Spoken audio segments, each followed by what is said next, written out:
Well, we went and seen his solar system.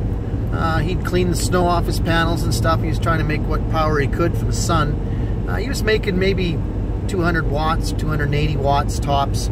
He had his generator running, but the generator just didn't want to charge. And that was one thing he couldn't quite understand. What happened was the AC settings breaker for AC2, which is the generator, we'll say was set at 20 amps, but the generator support was only set at 4 amps.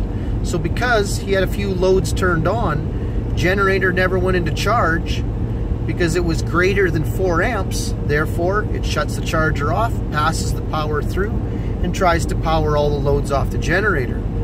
As soon as I took and brought up the generator support up to, we'll say 20 amps, brought the AC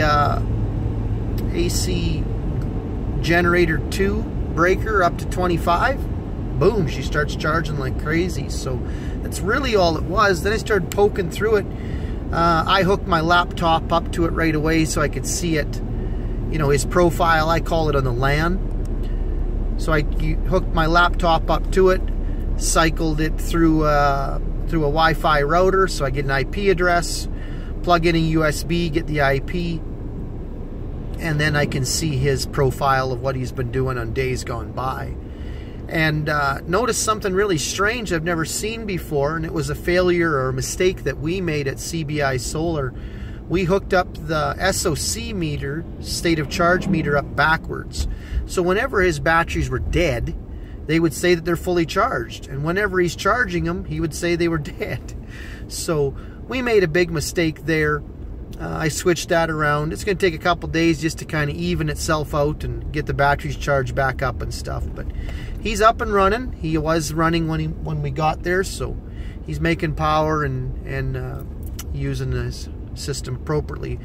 I also took and pulled the battery voltage of each battery, wrote it down, and then also took and did the acid levels to see what they were at, Pacific gravity.